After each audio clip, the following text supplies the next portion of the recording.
할렐루야.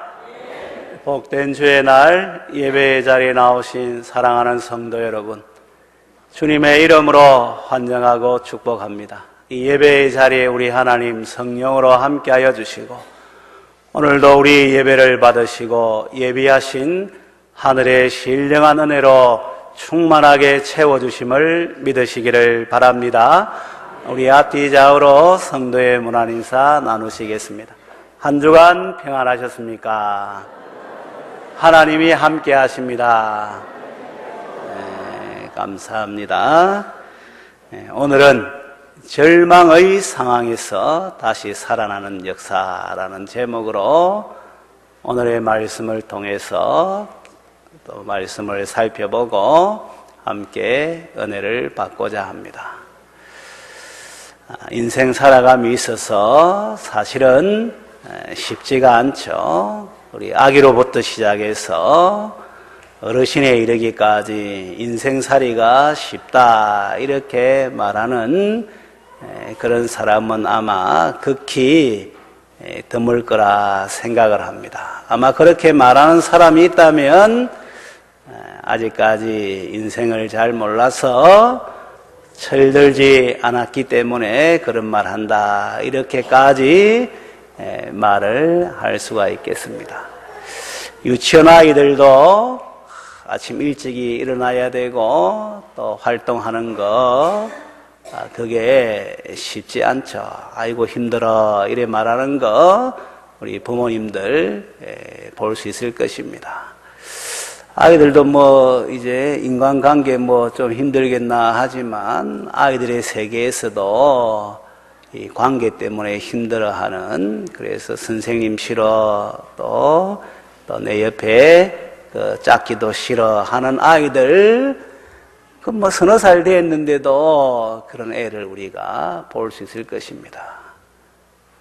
중학생 되면은 막 걷잡을 수 없이 우리가 예측을 하지 못하지 않습니까? 마치 별다른 세계에서 온 아이들처럼 늘 불만이 가득하고 만족이 없는 이런 아이들의 모습 우리가 이제 보지 않습니까? 그런데 그 아이들도 힘들기 때문에, 어렵기 때문에, 아직까지 정체성이 분명하지 못하기 때문에 그렇게 반응하고 있다는 것을 생각하게 되면 그 아이들에 대한 또 이렇게 새로운 자세로 대하게 되는 것을 우리가 또 이제 알 수가 있죠.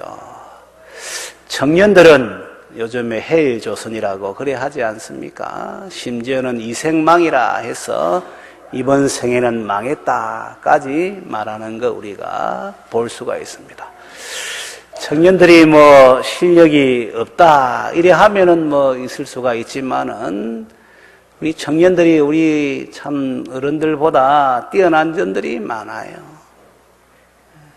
우리나라에서만 그런 게 아니라 세계적으로 봐도 우리 청년들이 참 대단한 그런 실력을 갖추고 있는데 이 땅에서는 기가 죽고 마음껏 그 꿈을 펼쳐가지 못하는 이런 모습들을 우리가 보게 됩니다. 그래서 청년들도 사실은 힘들다는 거. 부모가 되어서 자식을 이제 양육하면은 참 부모 되는 것이 얼마나 힘든 건지 하는 것도 우리가 잘 알고 있지 않습니까?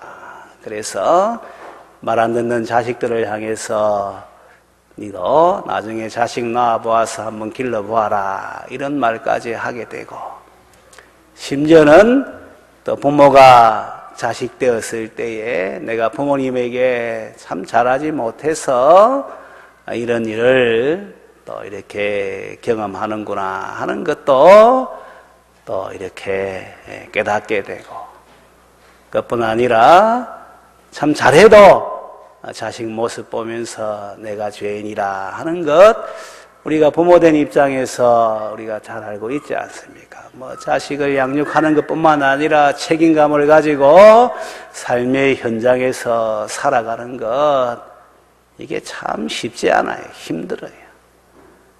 나이가 들면 들수록 그러면 괜찮느냐? 가면 갈수록 인생의 짐이 무거워지는 것을 이제 볼 수가 있죠. 어제 저는 잠시 매일 이제 가능하면은 반신욕을 하려고 하는데 할 때에는 주로 설교 말씀을 듣는다든지 또 뉴스를 이제 듣는다든지 뭐 또 동영상 강의를 듣는다든지 하는데 잠시 그 어느 프로에서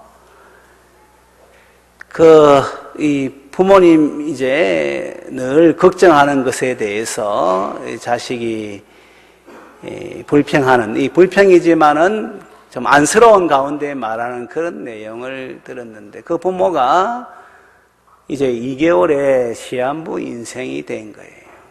연세도 그래 많지가 않은데 2개월 정도 이제 남은 인생을 이제 사는 그런 가운데 있는데 자기 자식은 이제 막내인데 막내가 보니까 40대 이제 중반 정도 된 것 같아요. 40 중반이니까 나이가 그래도 어린 나이가 아니잖아요. 근데 그 부모가 자기 몸이 그런데 이제 2개월밖에 남지 않았는데 그 자식을 향해서 늘 밥을 먹었느냐, 또 뭐 어떻게 힘든 점은 없느냐, 우리 흔히 말하는 대로 차 조심해라, 뭐 이렇게 길 조심해라, 사람 조심해라.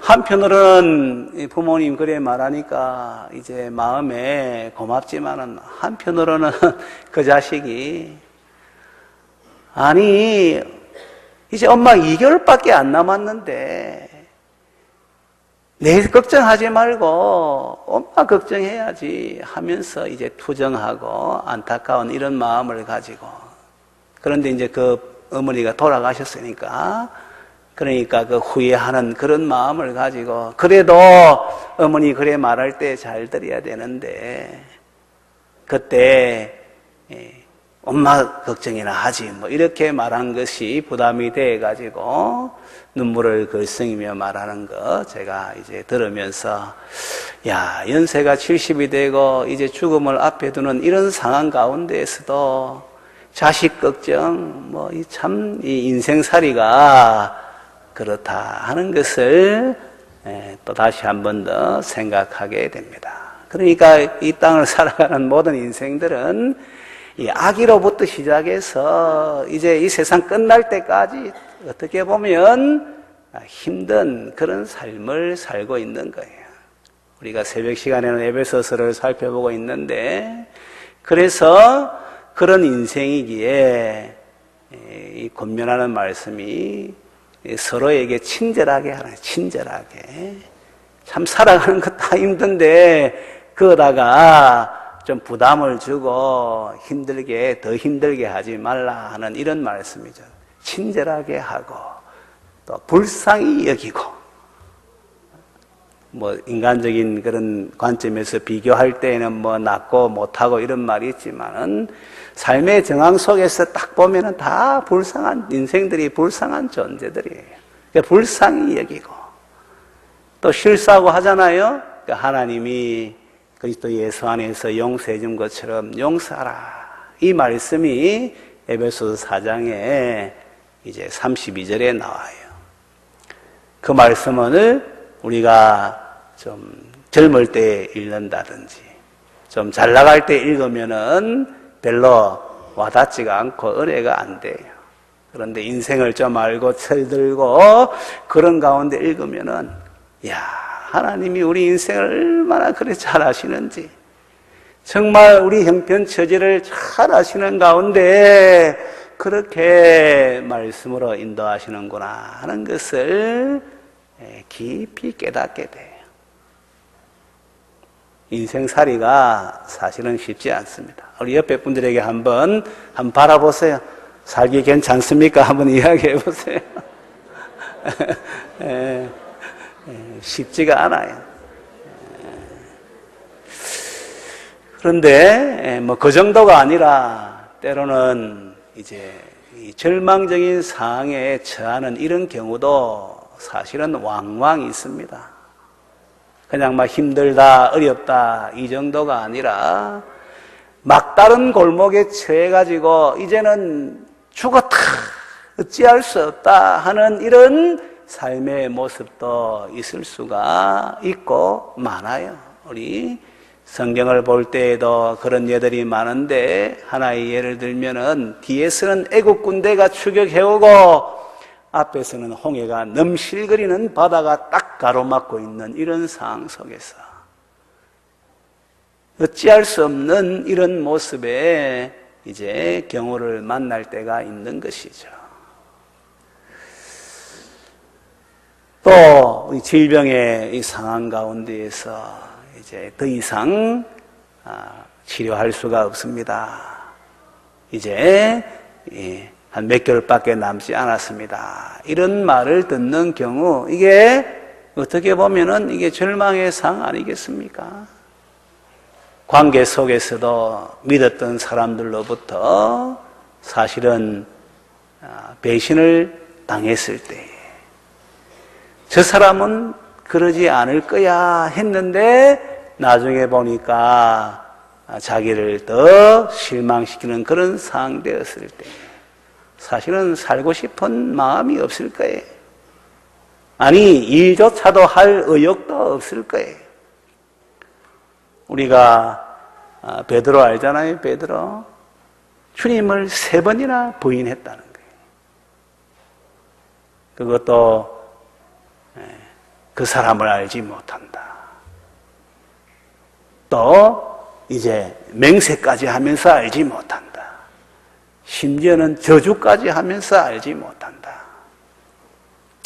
그러니까 우리가 성경을 보게 될 때에 베드로가 부활하신 예수님을 만났는데 부활의 주님을 만났는데 보니까 한 번 만난 것도 아니고 2번 만난 것도 아니고 3번 만난 것도 아닌데 여러 번 만났는데 나중에 보니까 요한복음 21장에 보니까 갈릴리 호수에 물고기 잡으러 가는 거예요. 물고기를 잡으러 가는 거예요. 베드로가 부활하신 예수님을 안 만나서 물고기 잡으러 간 게 아니에요. 만났는데 자기가 주님 앞에 한 그런 일이 있으니까 그 마음에 상처가 있으니까 도저히 내가 주님의 제자로서 이제 주의 일, 특별히 부활의 증인으로 하나님 나라 위한 일에 대한 것도 말씀하셨는데 그 일 나는 자격이 없어 하는 가운데 사실은 갈릴리 호수로 옛날 직업으로 돌아가는 것이죠. 근데 그 베드로만 있은 것이 아니라 그 베드로를 포함해서 7명이 있었으니까 이들도 그 마음에 그런 부담감을 가지고 있는 거예요. 사실은 그 삶의 자리에서 돌아온다는 것이 죽을 만한 그런 상황이거든요. 그래서 고기를 많이 잡는다고 해가지고 그 마음에 그 상처가 치료가 되고 고기 많이 잡는다고 해가지고 이제는 또 새로운 삶의 의욕이 생기고 그런 게 아니잖아요, 여러분. 그러니까 예수님이 다시금 찾아가서 베드로에게 이제 네가 나를 사랑하느냐 이렇게 3번 물어보는 가운데 새롭게 해주는 것이죠. 인생의 막다른 그런 상황에 도달하게 되고 또 관계 속에서 질병 속에서 또 경제적인 이런 일 하여튼 살다 보면은 이런 일이 많아요. 제가 지난번에도 말씀드렸습니다만 저는 연세 드신 분들이 보면은 대단히 사실은 존경스러워요. 전에는 제가 젊을 때에는 저분들은 힘도 없고 이제 또 뭐 경제력도 없고 뭐 여러모로 그렇다고 생각해가지고 연세 좀 드셔가지고 뭐 교장 선생님이다 뭐다 뭐 해도 별로 부러워하는 마음보다는 불쌍히 여기는 마음을 가졌는데 그런데 좀 철들고 깨닫게 되니까 정말 저런 분들이 귀하다. 아니 살아계신 것만 해도 사는 것이 얼마나 힘든데 70평생 80평생 그렇게 인생의 고비고비를 다 넘겨오시면서 그렇게 계시는가. 이것만 해도 우리 어르신들 사실은 우리가 존경해야 돼요. 우리 어르신들을 위해서 우리 박수로 한번 우리 경배하도록 하겠습니다. 지금 우리 서집사님 같은 90세가 이제 넘으셨는데도 늘 앞자리예요. 신앙의 본을 보이고 모든 교회 행사, 자녀뿐만 아니라 하여튼 열심히 제가 2006년도에 부임했을 때 보니까 그때 서집사님 연세가 어찌 됩니까? 2006년도에는 80 꽃다운 나이였습니까? 그래도 그 경로당의 회장을 두 번. 그 다음에 임영선 할머니라고 그때 연세가 아마 83인가 88인가 되잖아요. 전도해가지고 항상 모시고 다녀요. 야, 제가 아직도 잊혀지지를 않습니다. 그 연세에 영혼 구원의 사명을 가지고 경로당 회장을 2번이나 하면서 그 어르신을 그분이 다리가 불편해가지고 걷는 게 불편하고 모시고 다니고 지금도 90이 이제 넘으셨지만은 다 이 자리 지키고 있는 거 보면은 참 대단해요. 우리 서집사님뿐만 아니라 여기 계신 분들 다 대단한 분들이에요.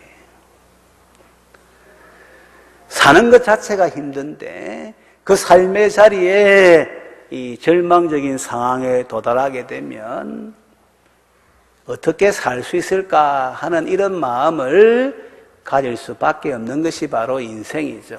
연약하기 때문에 또 무지하기 때문에 또 한계에 이제 직면해 있는 이런 삶의 모습이기 때문에 그럴 수밖에는 없어요.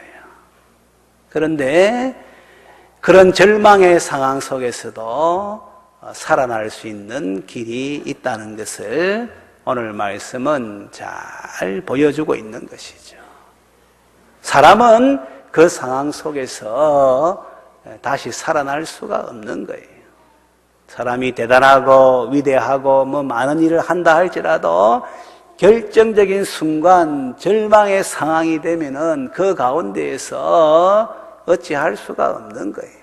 늘 말씀하지만 바이러스 하나에도 사람이 죽을 자리에 말 한마디에도 이제 살 의욕을 잃는 것이 바로 인생의 모습이기 때문에 여러분들이 행여나 나는 이렇게 괜찮아 하고 나는 이제 할 수 있어 이런 마음 가진다 하면은 아직까지 제대로 그걸 잘 모른다라는 것을 인정을 해야 되는 거예요.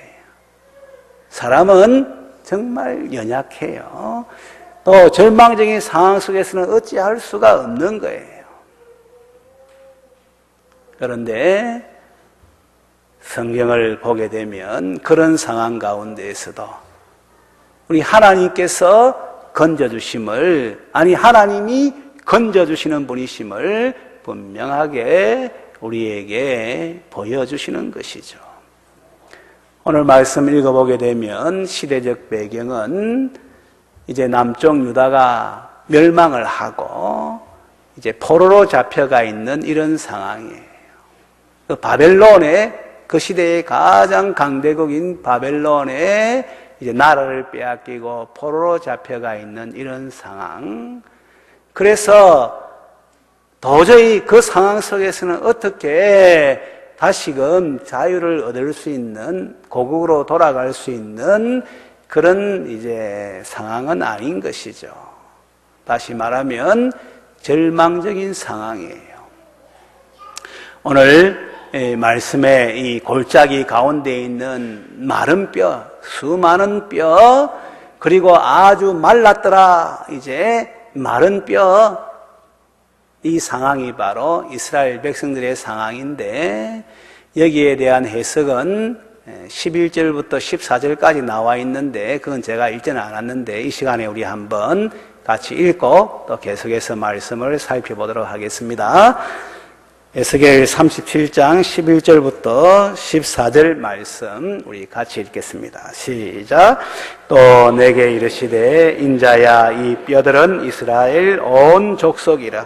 그들이 이르기를 우리의 뼈들이 말랐고 우리의 소망이 없어졌으니 우리는 다 멸절되었다 하느니라. 그러므로 너는 대언하여 그들에게 이르기를 주 여호와께서 이같이 말씀하시기를 내 백성들아 내가 너희 무덤을 열고 너희로 거기에서 나오게 하고 이스라엘 땅으로 들어가게 하리라. 내 백성들아 내가 너희 무덤을 열고 너희로 거기에서 나오게 한즉 너희는 내가 여호와인 줄을 알리라. 내가 또 내 영을 너희 속에 두어 너희가 살아나게 하고 내가 또 너희를 너희 고국 땅에 두리니 나 여호와가 이 일을 말하고 이룬 줄을 너희가 알리라. 여호와의 말씀이니라. 아멘. 그래서 마른 뼈가 포로로 잡혀가 있는 이스라엘 온 족속, 그 시대적 배경, 나라의 배경 가운데 그 모습이라는 것을 분명하게 말씀하고 있죠. 이스라엘 백성들도 그걸 알아요. 그래서 11절에 보니까 우리의 뼈가 다 말랐고 우리의 소망이 없어졌으니 우리는 다 멸절되었다 하느니라 해서 아예 멸절되어져 있는 이런 모습으로 이스라엘 족속들이 고백하고 있는 것이죠. 하나님도 그 상황을 인정을 했어요. 그래서 그들이 거한 그런 형편을 12절, 13절에 보니까 무덤에 있는 것으로, 그래서 12절에 보면 너희 무덤을 열고 너희로 거기에서 나오게 하고 13절에 너희 무덤을 열고 너희로 거기에서 나오게 한즉. 그러니까 하나님께서도 이스라엘 백성이 마치 무덤 속에 들어가 있는 이런 모습으로 그렇게 인정을 하고 계시는 것이죠. 그런 상황 속에서 에스겔 선지자를 하나님께서 이제 그 골짜기 가운데 있는 마른 뼈 이곳으로 인도해서 보게 하신 거예요. 그 다음에 뭐라고 말씀하는가 하면 우리가 이제 3절 말씀 보면 인자야 이 뼈들이 능히 살 수 있겠느냐 이렇게 하나님이 물어보시는 것이죠. 그때 에스겔 선지자가 뭐라 말합니까? 주 여호와여 주께서 아시나이다. 이 말은 다른 말로 하면 주님 이 뼈들이 사는 것은 주께 달려 있습니다. 주님께서 이제 살리시면 사는 것이고 주님께서 그대로 두시면 그대로 있을 수밖에 없습니다. 아주 이 에스겔 선지자가 하나님의 주권을 인정하는 가운데 겸손하게 그렇게 답을 하는 거예요. 에스겔아, 이 뼈들이 능히 살 수 있겠느냐? 우리 하나님은 능히 살릴 수가 있는 분이시죠. 그렇지만 예, 하나님 능히 살릴 수 있습니다 이렇게 말하기보다는 주님께서 아십니다 이렇게 말할 때에는 하나님의 주권을 인정하고 하나님께 맡기고 겸손하게 대답하는 하나님의 사람의 귀한 모습을 이 대답에서도 우리가 볼 수 있는 거예요. 인생은 연약하기 때문에, 무지하기 때문에, 또 한계에 직면해 있는 상황이기 때문에 그런 모습 때문에는 아무리 가까운 사람, 아무리 친한 사람, 아무리 내 어머니라 할지라도 내 사랑하는 사람일지라도 어떻게 해줄 수가 없는 거예요.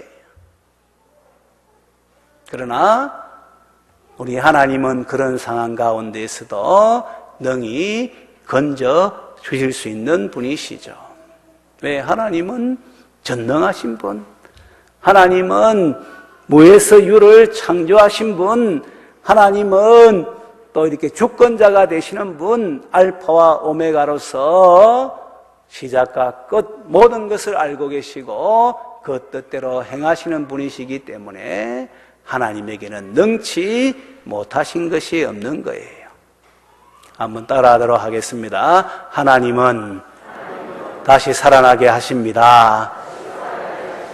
할렐루야. 사망의 음침한 골짜기 가운데에서도, 홍해 가운데에서도, 광야, 사람이 전혀 살 수 없는 그 광야 가운데에서도, 풀무불, 쇠를 녹이는 불 가운데에서도, 사자 굶주려가지고 한껏 움츠려가지고 먹이가 떨어지기를 기다리는 그 사자들이 모여있는 굴 가운데에서도 사람은 어찌할 수 없어도 하나님은 능히 그 가운데에서 절망적인 상황 가운데에서 건져주시는 분이심을 분명하게 믿게 되시기를 주님의 이름으로 축원합니다. 그래서 여호와를 앙망하는 자는 그 어떠한 삶의 정한 가운데에서도 새 힘을 얻는 거예요. 능히 감당할 수 있는 힘을 위로부터 얻게 되는 것이죠. 여러분, 어렵고 힘들 때에 남편 보고 아내 보고 자식 보고 그래 하지 마세요. 실망하게 됩니다. 이 어려운데 왜 내 마음 같지 않냐고 해서, 왜 이렇게 해결해 주지 않느냐고 해서 그런 가운데 더 어려운 자리에 처할 경우가 많아요. 성도라면은 하나님이 성령으로 우리와 함께 부활하신 주님께서 성령으로 우리와 함께 하늘과 땅의 모든 권세를 가지신 주님께서 성령으로 함께 하시기 때문에 그 가운데에서는 주님 바라봐야 되고 하나님을 의지하는 이와 같은 자리에 굳게 서야지 된다는 것을 우리가 한순간도 잊으면 안 돼요. 인생 살아갈 때에 앞으로 힘든 일이 또 더 많아지는데 그럴 때에 조금 더 염려하거나 두려워하거나 또 낙심할 필요가 없어요. 그럴 때마다 하나님을 바라보고 예수님을 바라보고 함께 하시는 성령님을 바라보면은 살 길이 있다는 것을 분명하게 믿게 되시기를 주님의 이름으로 축원합니다. 그런데 오늘 말씀은 어떻게 사느냐, 어떻게 살 길이 주어지느냐 하는 것을 자세하게 보여주는 거예요. 하나님만이 살릴 수가 있는데 다시 살아나게 하시는데 여기 보니까 하나님의 말씀으로 다시 살아나는 거예요. 에스겔 선지자에게 이 마른 뼈 살 수 있겠느냐? 예, 주님께서 아십니다. 그러니까 주님께서 에스겔 선지자에게 말씀하는 거예요. 이 뼈들을 향해서 대언하라. 이 뼈들을 향해서 말하라. 그 내용이 4절부터 6절까지 아니겠습니까? 우리 4절, 6절 말씀 또 한번 읽어볼까요? 시작. 또 내게 이르시되 너는 이 모든 뼈에게 대언하여 이르기를 너희 마른 뼈들아 여호와의 말씀을 들을지어다. 주 여호와께서 이 뼈들에게 이같이 말씀하시기를 내가 생기를 너희에게 들어가게 하리니 너희가 살아나리라.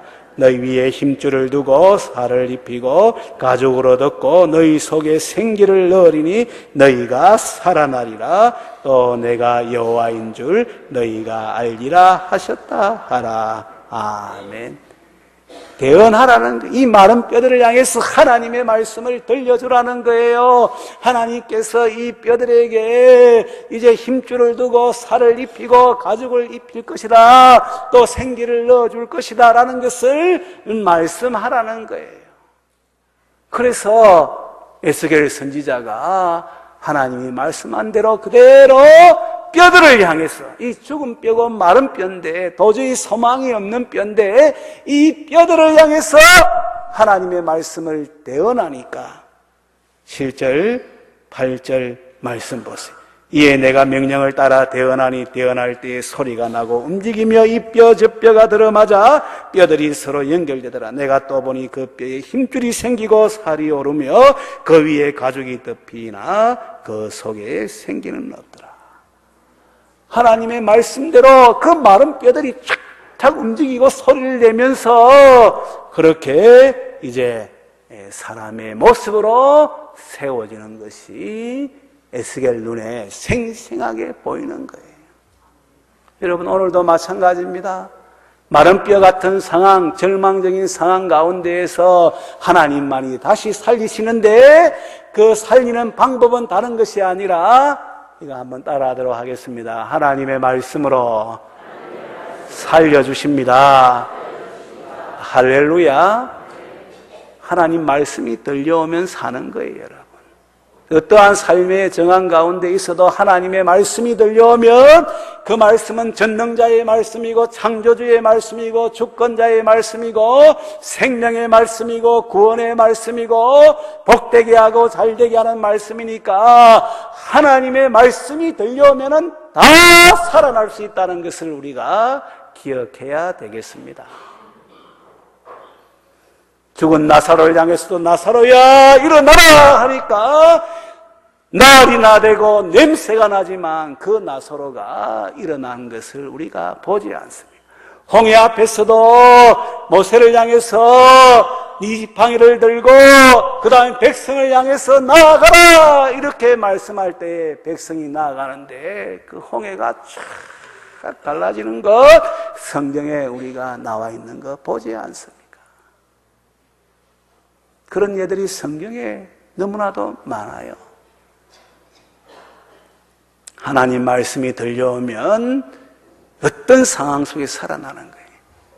여러분 대통령이 한마디 하면은 그 말에 귀를 기울이고 그 말대로 행하지 않습니까? 그런데 대통령이라도 하지 못하는 일들이 민주사회에서 오늘날 우리의 상황 가운데에서 얼마나 많은 거 우리가 잘 보고 있지 않나요? 우리 하나님은 그런 정도가 아니에요. 하나님 말씀하면은 온 천하 만물이 다 이 말씀대로 움직이는 것이고 온 역사도 이 말씀대로 이제 움직이게 되는 것이고 그 말씀대로 다 되어지는 거예요. 그래서 우리가 역사를 히스토리 하는데 워드플레이에서 히즈 스토리 그분의 역사라고까지 말을 하지 않습니까? 여러분들이 설교 말씀 들을 때 잘 들어야 돼요. 성경 말씀 읽을 때에 하나님의 음성을 기대하면서 읽어야 돼요. 왜? 여기에 살 길이, 어떠한 상황 가운데서도 구원의 길이 여기에 있으니까 하나님 말씀에 귀를 기울이고, 아니 온몸으로 하나님의 말씀을 들어야 되는 거예요. 어디에서 이 말씀을 들을 수 있겠습니까? 주의 몸된 교회에서 이 말씀 들을 때에는 아이들이 떠들든지 뭐 이런저런 상황에 대해서 그거 마음 빼앗기면 안 되는 거예요. 주의 말씀에 집중적으로 그 마음속에도 여기에 살 길이, 오늘 내 삶의 문제 해결의 길이 이 말씀에 있습니다라고 그렇게 고백하면서 이 말씀에 귀를 기울이고 이 말씀을 붙들어야 되는 거예요.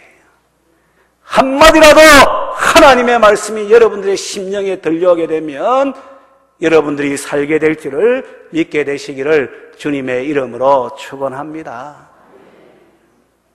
오늘 또 말씀 보니까 하나님의 말씀 들려올 때 살 뿐만 아니라 성령의 역사로 살아나는 걸 우리에게 보여주죠.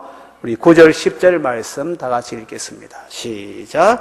또 내게 이르시되 인자야 너는 생계를 향하여 대언하라. 생계에게 대언하여 이르기를 주 여호와께서 이같이 말씀하시기를 생기야 사방에서부터 와서 이 죽음을 당한 자에게 불어서 살아나게 하라 하셨다 하라. 이에 내가 그 명령대로 대언하였더니 생기가 그들에게 들어가매 그들이 곧 살아나서 일어나 서는데 극히 큰 군대더라. 아멘. 생기도 하나님의 말씀에 반응해서 이제 역사하는데 그 생기가 들어오니까 살아있는 큰 군대로 그렇게 변화가 되어진 것을 성경은 분명하게 말씀하죠. 하나님의 말씀과 성령이 함께 간다는 것을 보여주는 아주 좋은 본문이 오늘 에스겔 37장 이 본문의 말씀이에요. 엠마오 마을로 가는 두 제자도 주님께서 말씀 풀어줄 때 그 마음이 뜨거워졌다고 하는 거예요. 뜨거워졌다. 하나님 말씀 들을 때 뜨거워졌다는 거예요. 이 뜨거워졌다는 것은 성령의 역사인 거예요. 그 밤에 그 심령이 뜨거워지니까 다시금 예루살렘에서 엠마오까지 가는 그 길 갔는데 다시금 일어나서 적시로 예루살렘으로 돌아가가지고 제자들에게 주님을 만났다. 부활의 증인으로서의 그러한 사명을 감당하는 것을 보게 됩니다. 내려갈 때에는 낙심이 되어가지고 우리는 이 사람이 이스라엘을 구원할 자로 알았는데 우리 대제사장과 관리들이 로마에 넘겨주고 그래 십자가에 못 박혀 죽었다. 그래서 이제는 더 이상 소망이 없어가지고 낙심해서 엠마오 아마 그들의 고향인 것 같아요. 내려가는데 주님께서 나타나셔서 말씀해 주시고 성령이 역사하셔서 그 마음이 뜨거워지게 되니까 그 상황 가운데서 다시금 일어나서 즉시로 예루살렘으로 올라가서 주님이 다시 살아나셨다라는 부활의 증인이 되는 것을 우리가 보게 되죠. 이게 뭘 말하는 거예요? 성령님이 역사하시면 성령의 능력으로 다시 살아나게 된다는 것을 분명하게 보여주는 거예요. 실상 성령은 살려주는 영이에요. 그래서 첫사람 아담도 하나님이 흙으로 빚으시고 그 코에 생기를 불어넣어 주시니까 살아있는 사람, 생명이 되었다는 것을 성경이 분명하게 말씀하고 있지 않습니까? 마찬가지로 오늘도 이 시간 성령의 역사가 우리 마음속에 있게 되면은 우리가 어떠한 삶의 정황 가운데에서도 이제 살아나게 된다는 것을 우리가 기억해야 되죠. 그런데 감사하게도 그 성령님은 예수 믿는 자의 마음속에 예배드리는 성도와 함께 오늘 이 시간 이 자리에 성령님께서 계시는 거예요. 그 성령님을 바라보고 그 성령님을 의식하고 그 성령님에게 내 자신을 내어놓으면 성령이 일하도록 하시면은 내가 볼 때는 죽었던 상황이고 이제 답이 없는 상황이고 문제 가운데 함몰될 수밖에 없는 상황이지만 전혀 그게 나에게는 문제가 돼도 성령님에게는 문제가 되지 않고 성령님께서 역사하시는 가운데 그 상황 속에서도 건짐을 받고 건짐을 받는 정도가 아니라 오늘 마른 뼈가 살아날 뿐만 아니라 큰 군대가 되었듯이 그렇게 변화의 사람으로 새로운 사람으로 회복되고 또 이렇게 일어나게 될 줄을 분명하게 믿게 되시기를 주님의 이름으로 축원합니다. 하나님이 예수님을 다시 살리셨어요.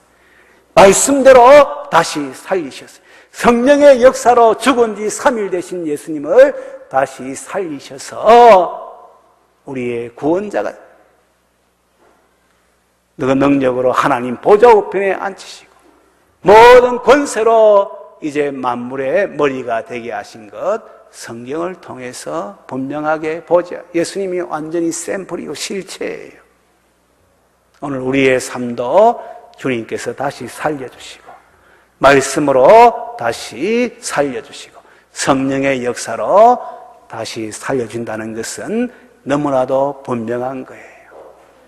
삶의 정황 속에서 어렵다고 힘들다고 낙심하거나 두려워하거나 염려하거나 불안해하는 이런 모습에 멈추지 말고 그 가운데에서 하나님 바라보고 말씀의 길을 그리고 성령의 역사에 여러분들을 맡기심으로 말미암아 어떠한 삶의 자리에서도 다시 살아나는 역사를 경험하고 이 부활의 증인으로 주어진 삶을 살아가고 세상을 이기고 이 땅에 주의 나라와 을을 이루는 이 일에 쓰임받는 우리 모든 성도들 되시기를 주님의 이름으로 축원합니다.